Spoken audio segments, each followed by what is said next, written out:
right, everybody, yoga hour is upon us. Alright. So we're going to start with a little seat. As is almost always the case when we open our sessions with a seat. You can choose your favorite version.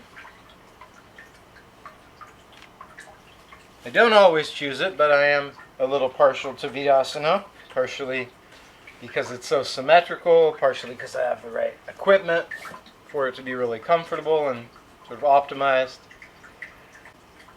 But as always, y'all, you can sit in Dandasana, just two straight legs right ahead. Sukhasana, two simple cross legs, just like the easiest cross possible. This one, Virasana, which means hero pose in English.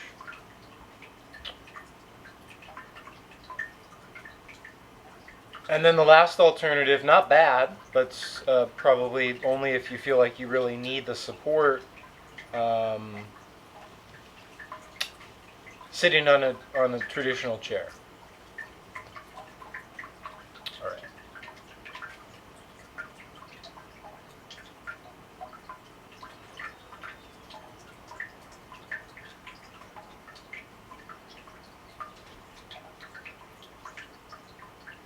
Now, you might have a position for your hands that just manifests naturally, with no pretense, no reference to tradition, just your own comfortable hand placement. That's perfectly fine.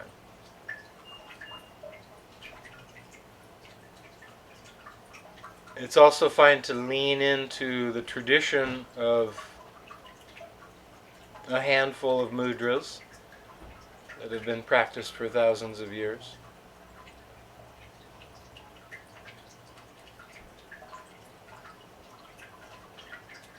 And to practice one of those.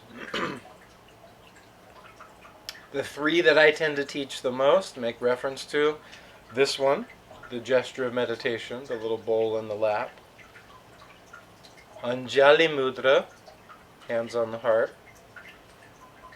Or some version of the Jnana Mudra, the thumb and index together.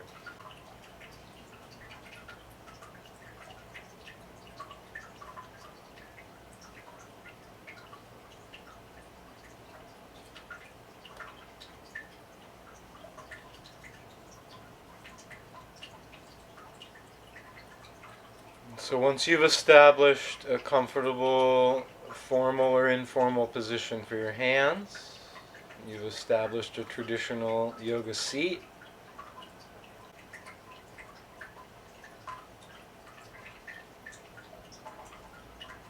this is a space we don't always move into in the beginning of our session, but see if as you get established here in your seat, just briefly call to mind some intention, an intention.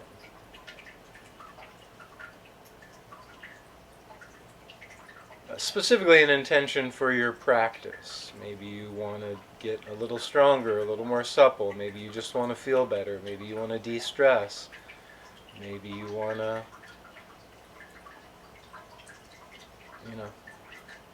kind of get lost in a meditative trance-like state. Maybe you have questions that need answered. Maybe you're just simply trying to stay a little healthier. So if there's some clear intention that is bubbling to the surface, just acknowledge it, feel it, notice it.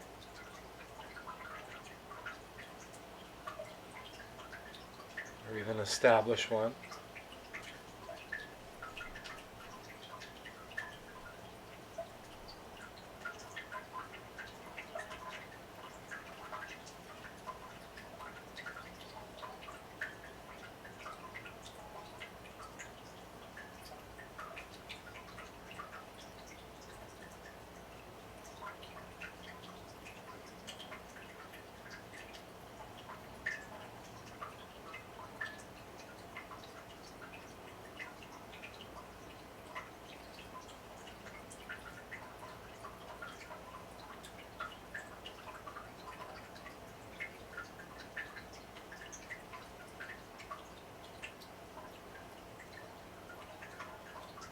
Then with your intention, set a more immediate intention, and that is to simply shift your attention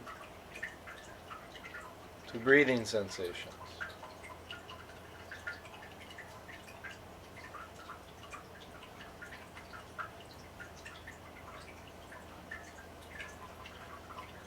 So with your intention, we've shifted our attention to breathing.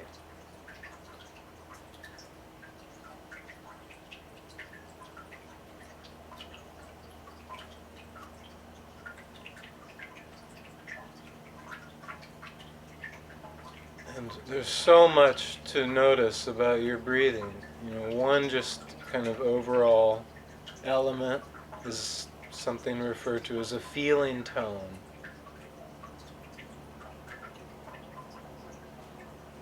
Sort of what's that overall quality? Partially of your breathing, but also just of your body and mind as we open our practice.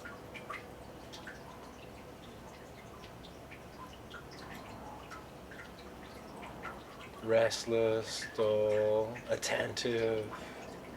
So many options.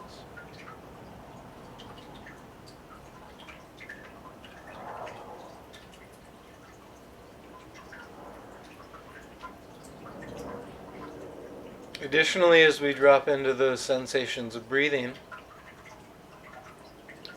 and this is a nuance that we drop into often, is where are we tracking the breath?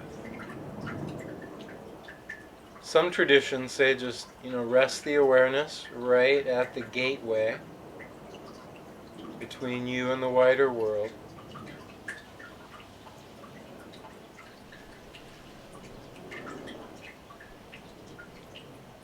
And just watch, feel, notice, experience, sense what transpires right there. And it keeps it localized, it keeps it simple. And if your mouth is just very softly closed, no excessive tension, your breath will, of course, have no other option but to take the journey through your nose, through the entire nasal cavity, which is a very advantageous track for your breath to move down.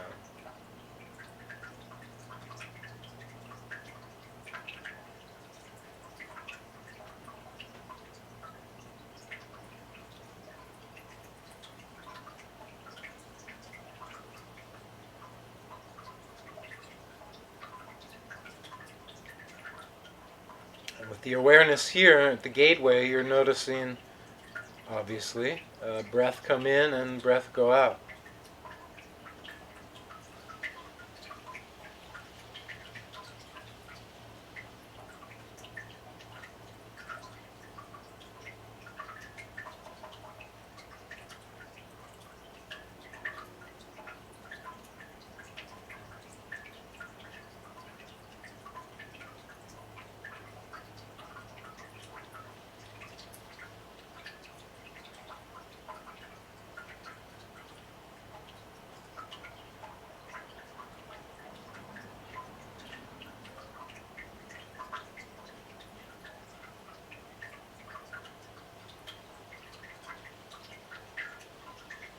So it's a curious state of affairs we try to drop into.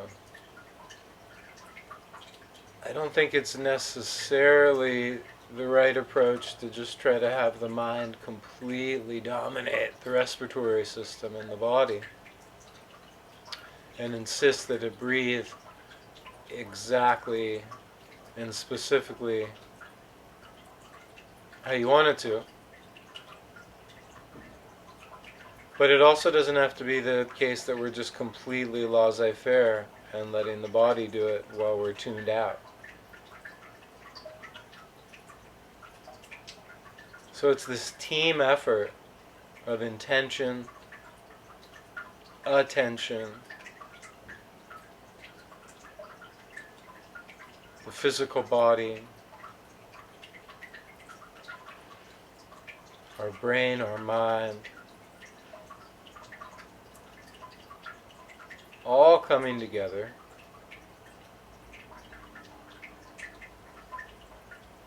to feel and experience, to watch and sense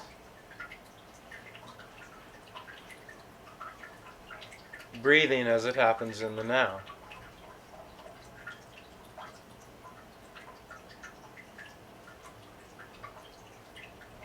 And as your body gets the message and your mind reinforces the message that for the moment we're safe, secure,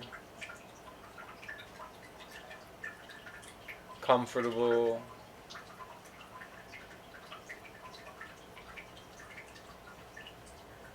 able to breathe comfortably, deeply, fully, slowly.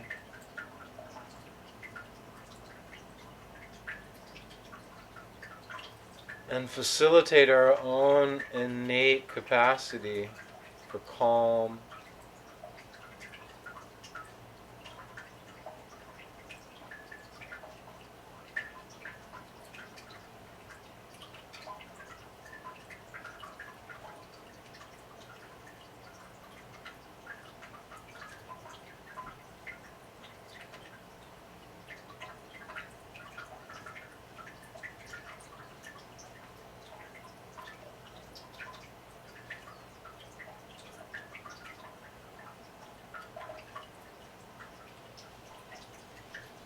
and in some ways, just trying to extract the marrow from the moment.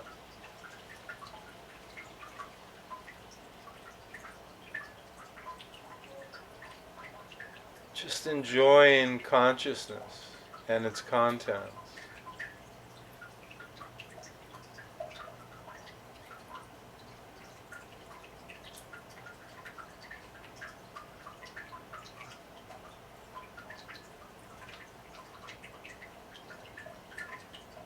Peacefully, gently regulating, monitoring,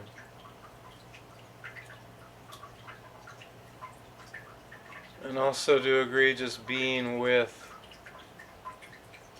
this breathing sensation. Last minute.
All right. Whew. Okay, everybody. So, it was a slightly longer opening sit than we often go for. So let's transition I suspect some of you may have come out already. That's all good. Obviously, you need to adjust when you need to adjust, but let's come into a Dandasana kind of seat. Shake out the legs a little bit.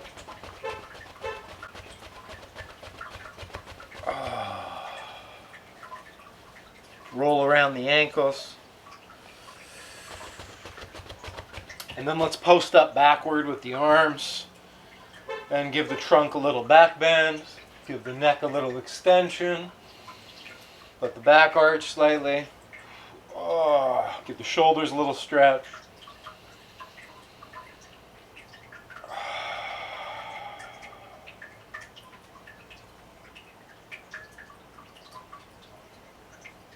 And you can walk the arms back as far as feels good. Or you could even play with a little alternating bends in the elbows, or just go for straight arms the whole time through. Both variations work. You could even go for a double elbow bend. Oh, that's pretty strong. Feels pretty good, actually. Oh, man. So that double elbow bend, those shoulder blades really pressing into your back, collarbones open, upper back lifts, thoracic spine stretches. That's your mid-upper back. Oh my God, that feels good.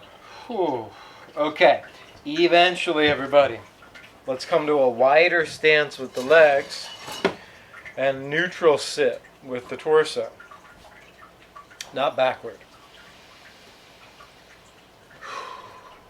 And then just briefly, we won't linger on this one too long, everybody's got a different amount of room to move here, as the case with every pose, but this one for sure will express some different amounts of range.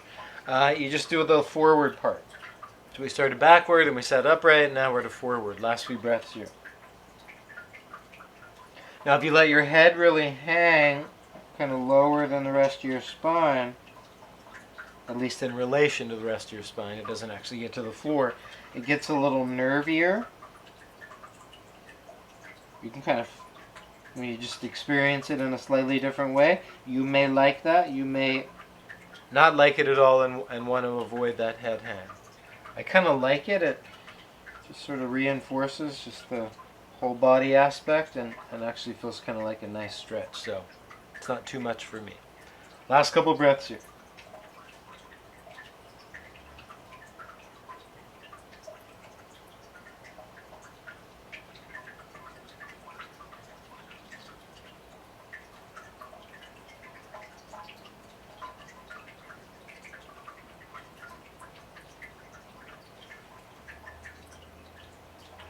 All right, everybody, let's slowly come up from there. One more seat. Dandasana. Chance that some of you started that way. Not always able to see everybody, obviously, but let's come to this guy. Could be your first go at it this session. About 1 minute here. So we're going pretty much like relentlessly straight legs. You're really trying to organize them. Inner toes touch, knees stick straight up toward the sky. There's some action in your quads, thighs are engaged, pressing the backs of the legs into the floor, drawing slightly in and up at your pubic bones and through the low part of the navel, retracting your head up at the top.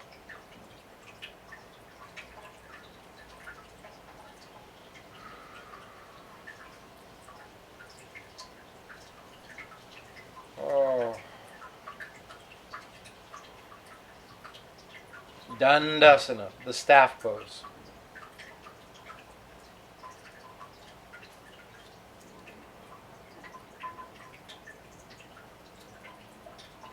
Last couple breaths here, everybody.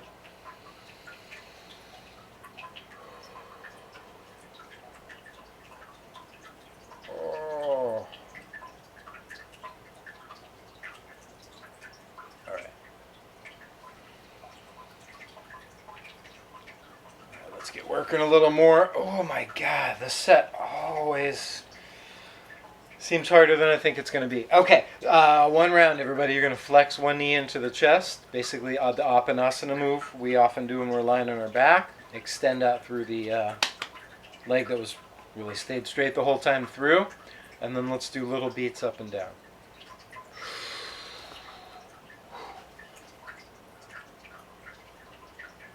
So the more you can lean toward upright / forward, kind of the harder it is on your hip.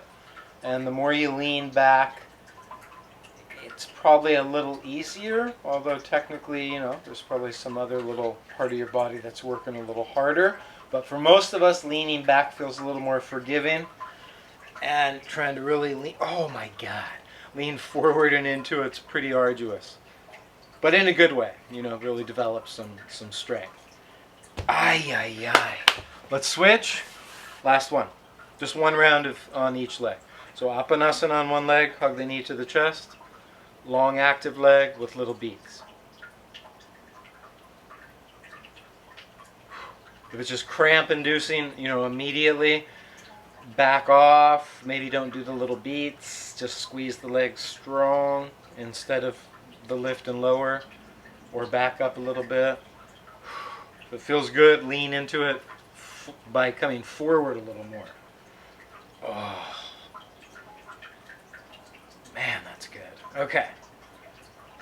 And then release that. All right. So, let's come up and stand.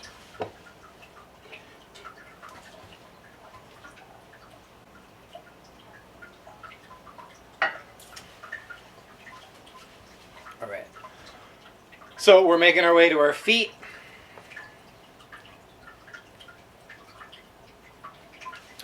We're going to stand with the feet about hip distance apart. Hands on the hips. And just let the feet lift both directions.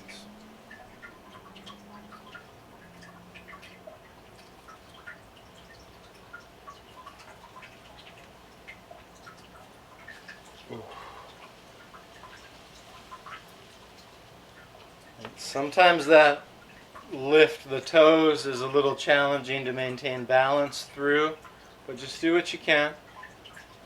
Lift the heels. You can lift as high as you're able to. Try to keep the feet pretty centered. About 10 more.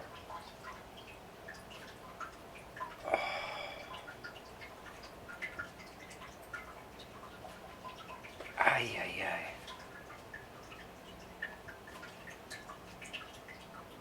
Last couple.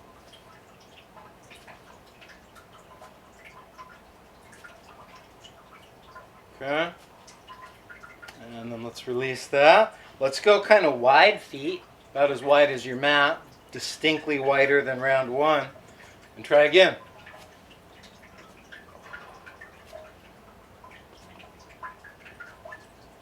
Oh my God. We won't be working through these for too much longer. I know for a lot of us, the calves and ankles, the first 10 or 12 reps is like, all right, this is all good. And then that second 10 or 12, it's like, oh my God, I'm really feeling this pretty strongly. So the light, you can see it at the end of the tunnel. It's just 2 more sequences. Let it be a little strong, but take breaks if you need to. Okay? And then let's release that. Now let's do a turnout with the feet. So you've got some version of 11 and 1 o'clock-ish. The feet can be on the slightly narrow side in terms of your legs aren't as wide as your mat, but that little bit of turnout. So it's going to work a different kind of section, different swath of calf. Oh. So same routine, lift and lower, especially the lift of the heels, but you can add the lift of the pads too. We've just got the little bit of a turnout. Last few.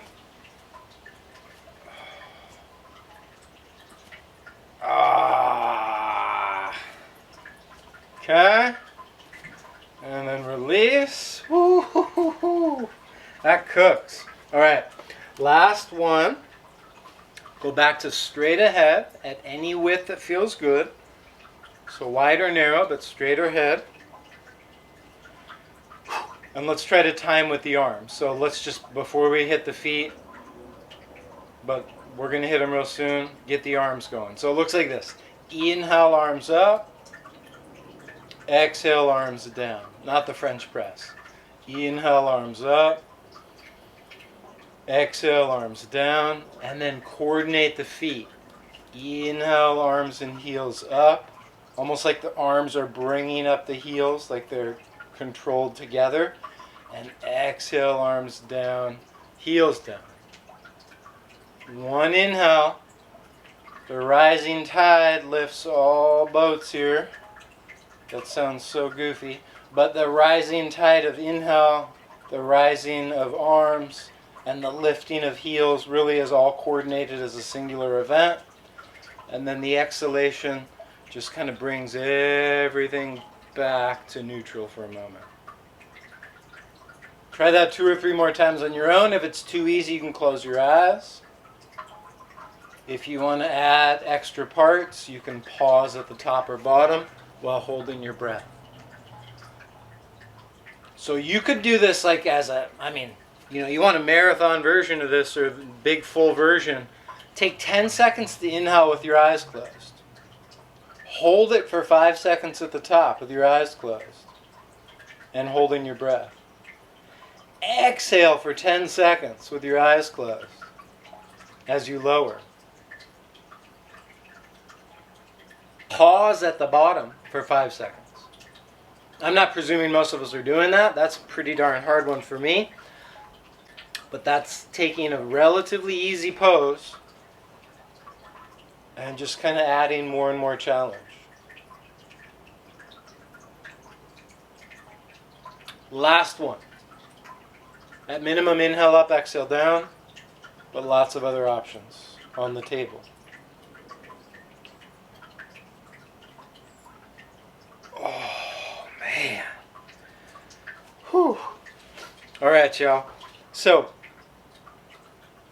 let's bring the hands to the heart. Take about a hip-width distance stance with your feet.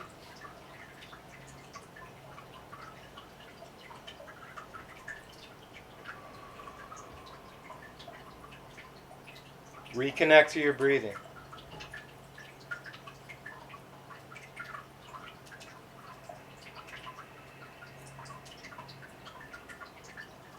Two more full breaths here.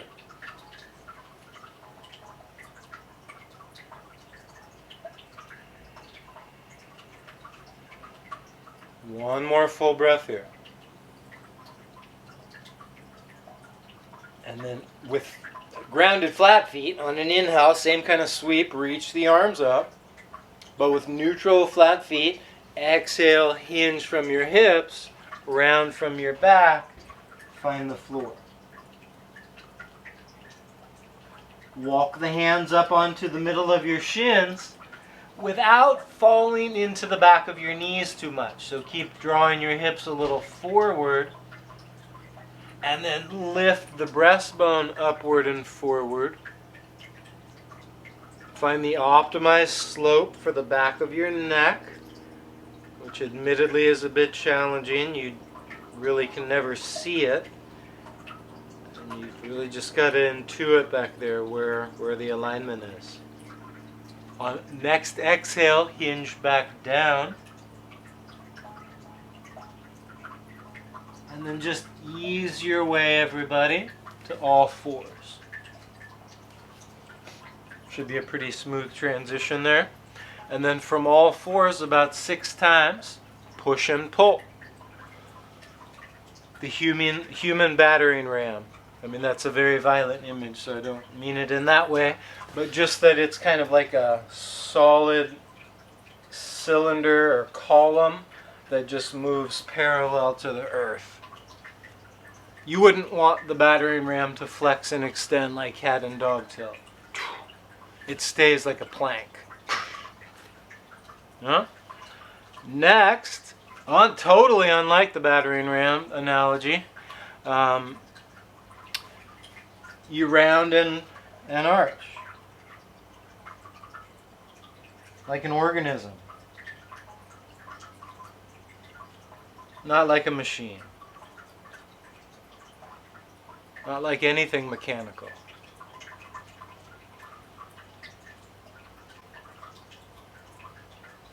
So you want it to feel very organic.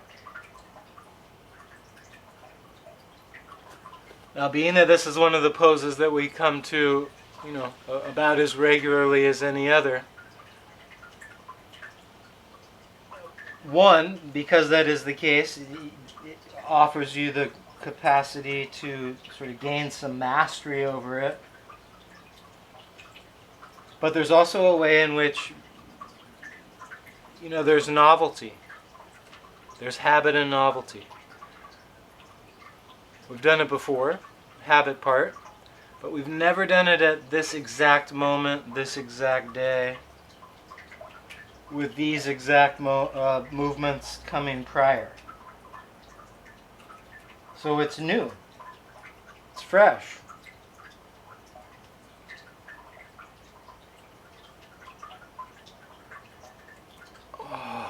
And you can see it and feel it that way. Last one.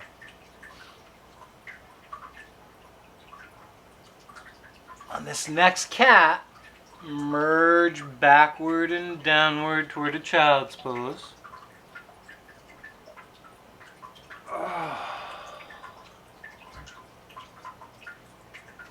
Once you're there, rock a little with your hips.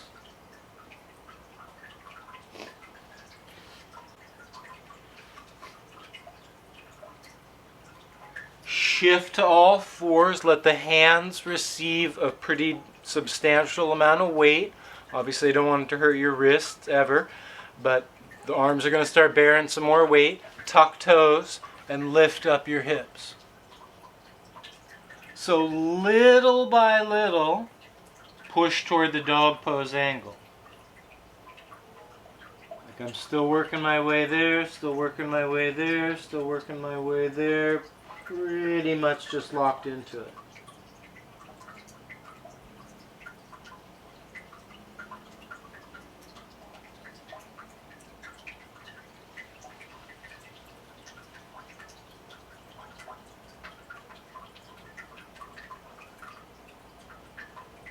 And then at the very apex of the pose, really get that tail up.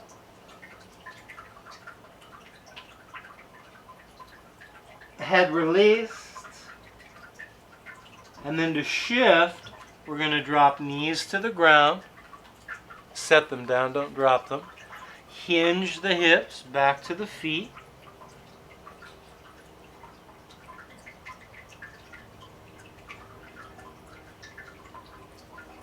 Walk the hands near the knees and slowly uncurl your torso, shoulders, head up to a seat.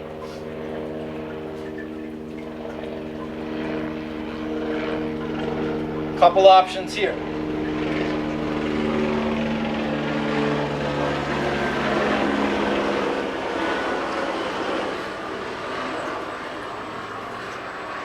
Hold for helicopter sound. Okay, a couple options here. So you either just sit on your heels, Vajrasana. It's a little different than Virasana.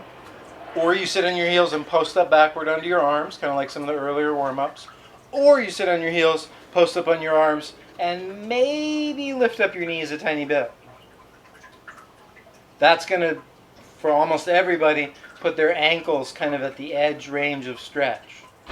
Now this next one, it's going to feel like I'm sneaking it on you. It's been a long time since we've done it. Maybe you lift up like so. So now, actually, it's no more strain on the knees, but I'm really feeling it in my feet. And I just kind of arch open right here. And then I'm going to come back down. All the way down. All the way down. Oh.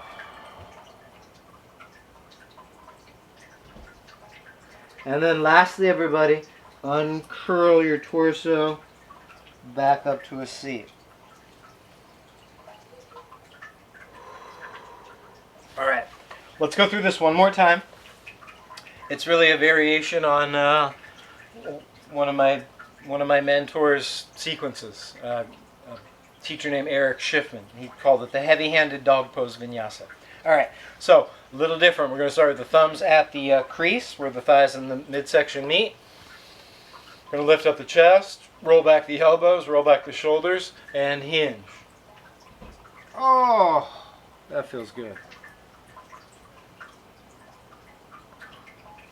Then we're going to reach out to the child's pose. We're going to wiggle the hips around. He always used to say in this phase, you know, imagine your body's like a bowl of jello sitting on the table, and somebody just bumped the table. So there's a little woo, woo, woo, but it's not like the jello had to get tense to shake. It just sort of received the little woo, woo. Anyway, obviously can't exactly recreate that, but you can sort of feel it in your mind, and maybe on some level it materializes in your body. All fours. Here's where the hands get heavy. Hence the heavy-handed dog pose vinyasa. Tuck toes. You transition into a mini little dog pose. It's not quite full dog yet. It's going deeper and deeper and deeper into the angle of dog. The tail is getting higher and higher. The legs are getting straighter and straighter. At some point, I really accentuate the sort of peak of dog pose. Oh my God, that feels good.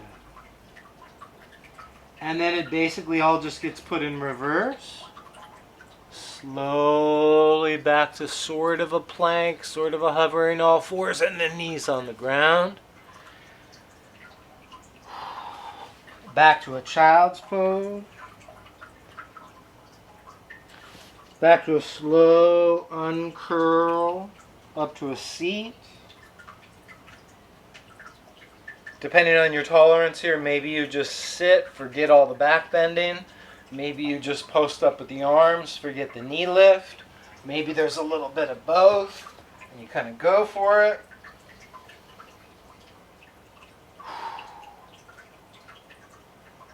Whew.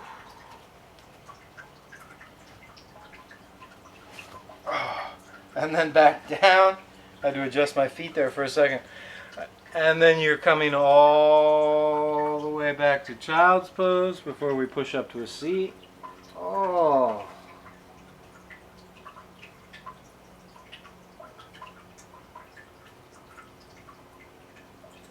And then lastly, everybody, you just uncurl your way up to the seat.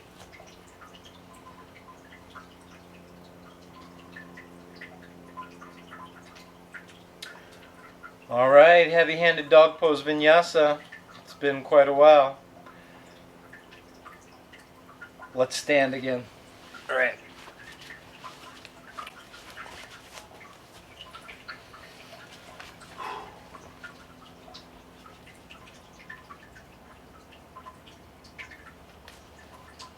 Let's bring the hands back to the heart. Reconnect your attention to your breathing.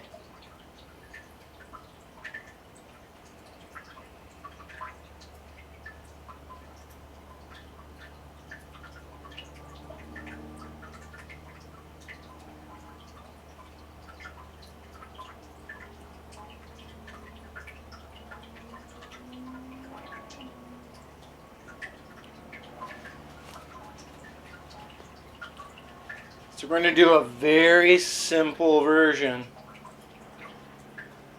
of a burpee. That sounds scary. That's more of a Sunday class activity. I'm going to do a full progression tomorrow, but we're just going to get a little tiny taste. All right, so from standing, we're going to relax the arms and simply squat down as comfortably low as you can. So you have a pretty neutral torso. I mean, it hinged, but your back's not really in cat or dog. It's a more neutral back. Now, however close you can get your hands to the floor, great, because it's just going to make the next move a little easier. But way up here is fine, too. Now, the next move, hands down, and then step 1 foot back at a time into plank. So now we're up in a full-fledged plank. Lock in your belly, round up the upper back a little. Pull your head away from the mat, squeeze your butt, Push back through your heels. Now the same way you stepped backward, although it's hard to identify right now, step forward 1 foot at a time. Here's where it was a little bit easier when the squat can get low, because your hands can be on the floor for this. Otherwise your hands are right here, and then we just come back to standing. All right. Simple enough, but it's still a fair amount of work, right? So, let's try that again. Squat with low hands. Plank. It's one way to do it. Squat with low hands. And stand. That's the essence of it. Stand, squat, plank, squat, stand. Right? Just kind of come out of it the way you went into it. We'll try it 2 more times, and we're not doing any more intensity than this version. But tomorrow, there'll be a longer sequence. Okay. Squat in, plank in, squat in, stand in. Squat in, plank in, squat in, standing. One more bonus, just because I feel like we're totally nailing it. Bam! That's it. That's awesome. All right. So, you know, we'll I know not everybody's going to be here tomorrow, but we will build on that. But that's it. Come into a different sequence.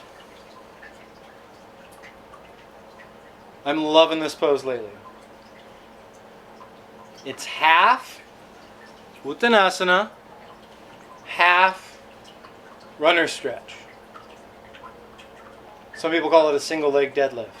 All right? So you catch hold of 1 foot behind you, any amount you can. You hinge without completely locking out the standing leg. It can be straight, but you don't want to put too much pressure in the back of that knee. Try 5 in a row before you switch sides.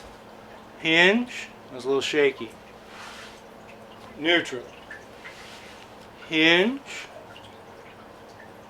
Neutral.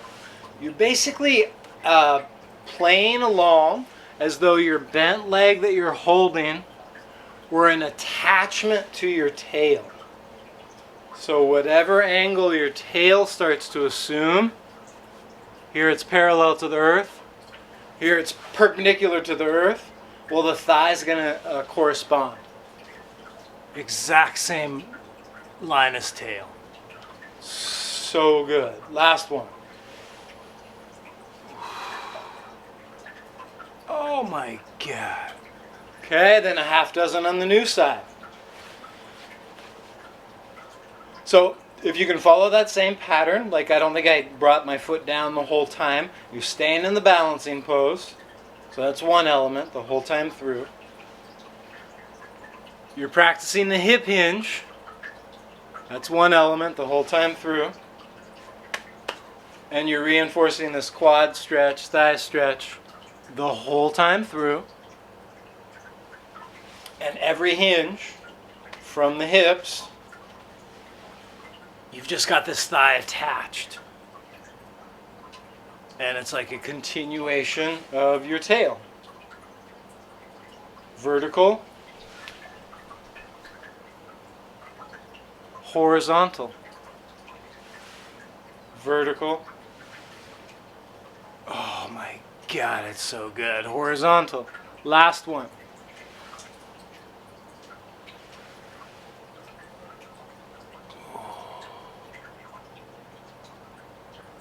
Oh my God, that is good business right there. All right, everybody. So once you've evened it out, hopefully you got through at least half dozen on each side. Let's go back to leg one. Catch the big toe. Now, if catching the big toe is just not in the cards, it's probably fairly obvious. Just hold somewhere around here.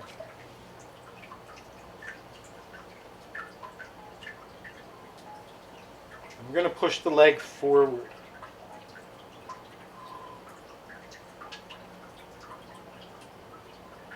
And with the hand mounted on the hip or the waist, oh, let the leg go outward.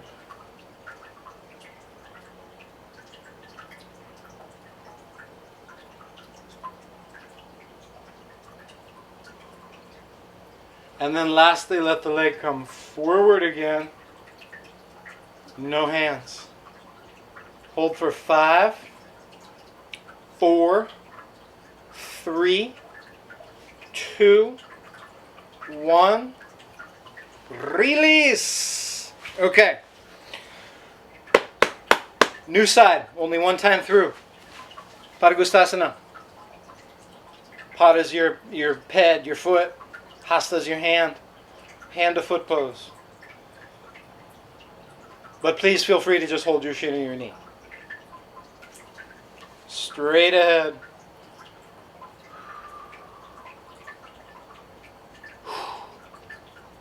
Hand on the hip or waist, out to the side.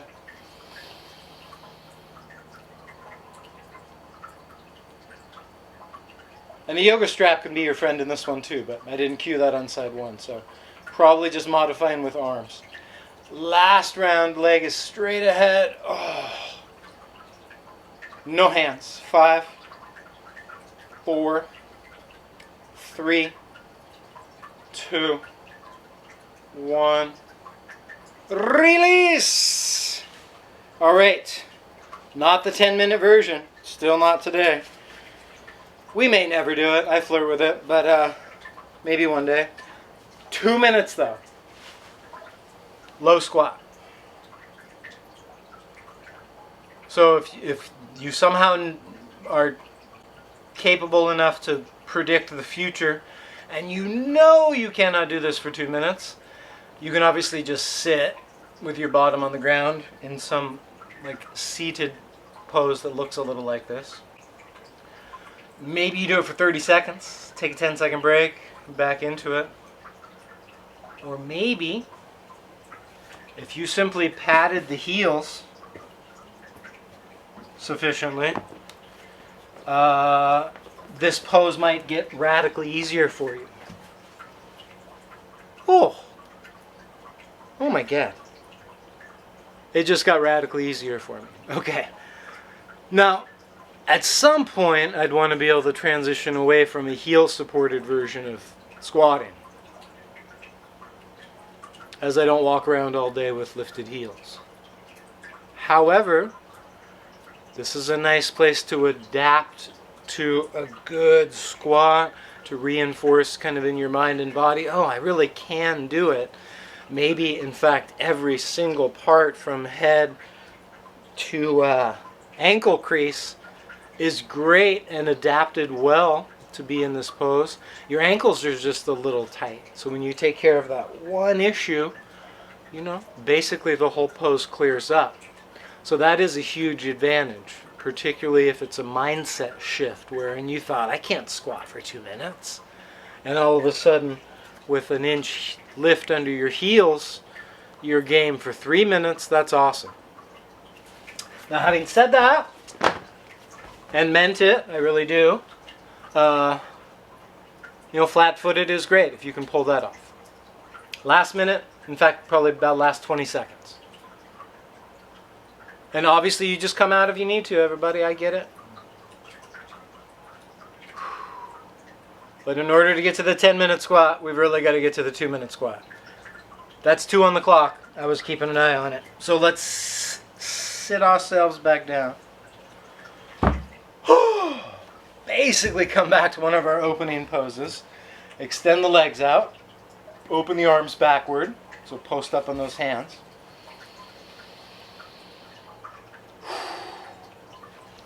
Then unlike what we did in the beginning, we'll use this as a closer. Take your feet wider than your mat, and we'll do the 90-90 pose. Well, usually the 90-90 pose is actually a slightly different variation. I usually refer to this as the shin box, and it's often called that. So, this thigh, this shin, and this line right here where there is no body part, that forms the box basically. and switch. You know?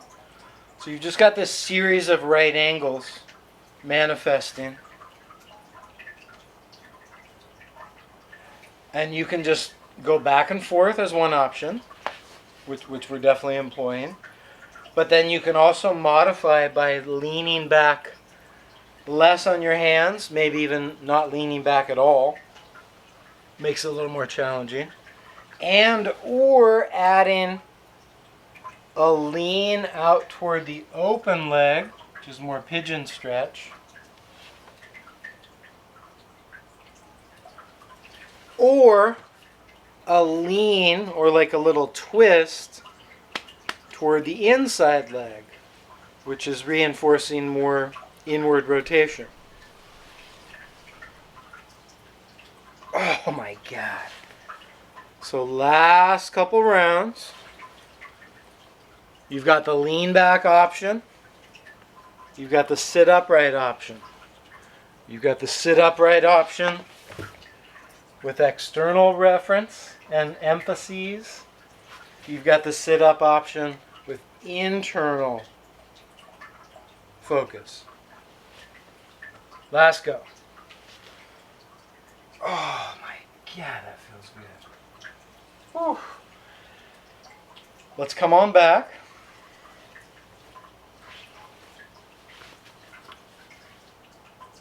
Last pose before we rest.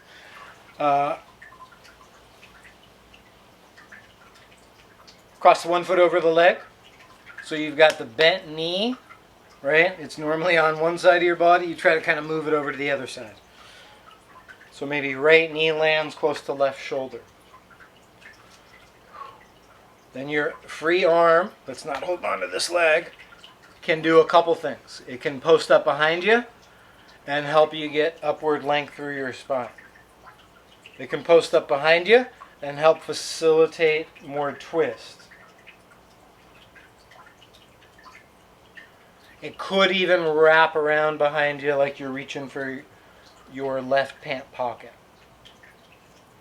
I personally like the support, so I'm going to skip the wrap, but that's available too. Okay, everybody, let's unwind from here. Maty Ezraty. And last twist before we rest. New leg crossed. Get it off its own side, over toward its partner side. So left leg over toward right shoulder. And that hand can hold it there the whole time through. This guy may be helping you to sit taller. Maybe helping to facilitate more twisting. And maybe, I'm personally not demoing it, but doesn't mean it's not available to anybody who wants to do it. That left arm wraps around and finds the side of your waist.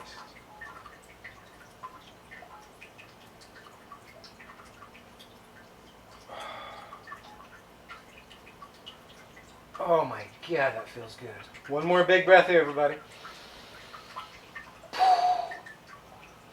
Oh, that is delightful. All right, so let's transition onto our back.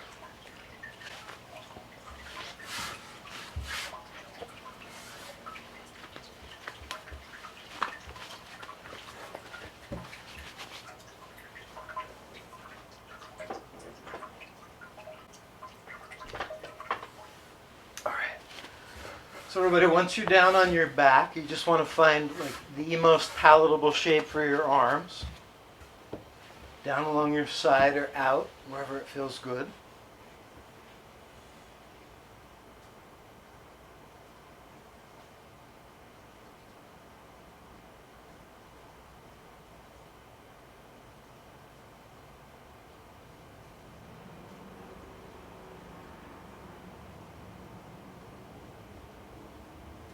And just get a sense as you transition down into this shape that you can really coalesce along a plumb line.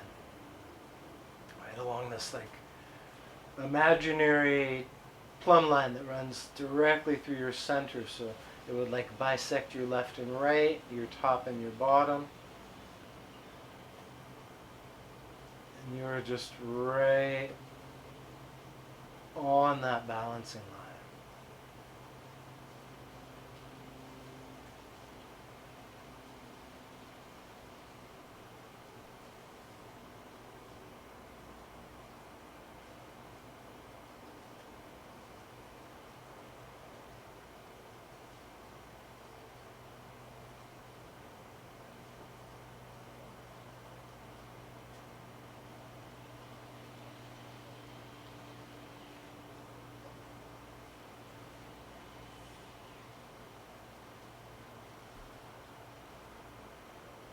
Once you feel like your breath has settled, a nice, easy, comfortable, deep pattern.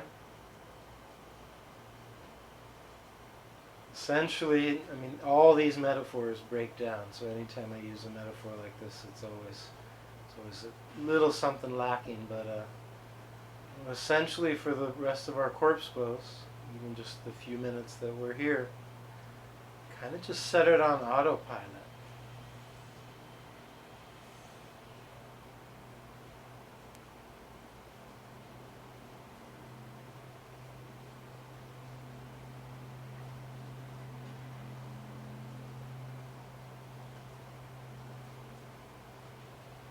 Practice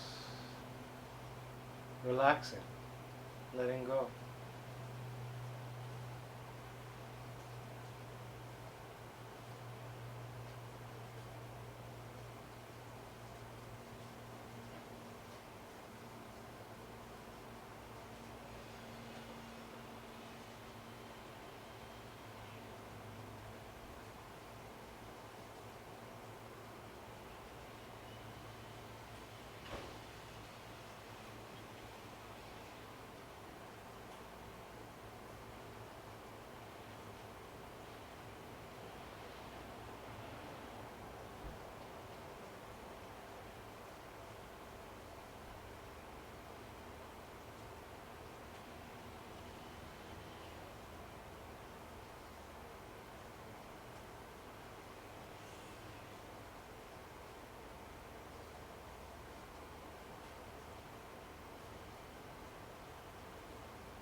Just reconnecting to your breath and any sounds that are there to be perceived.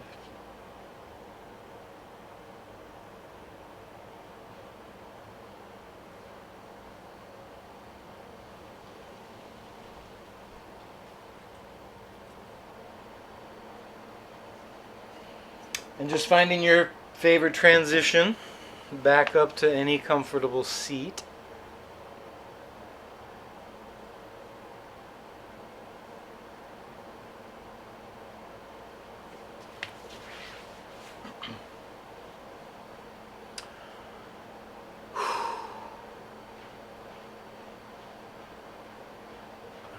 And just very briefly, we won't go through the same process we did as we opened our session, but kind of a very brief return. Find any comfortable mudra and reconnect just to a few breaths here as we close.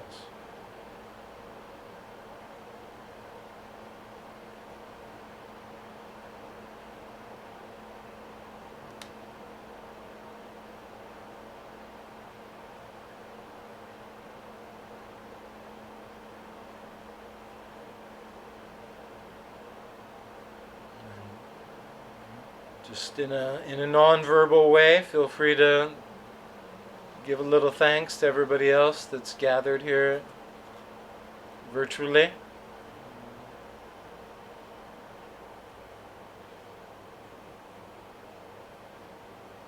And I thank you for practicing together today. Namaste.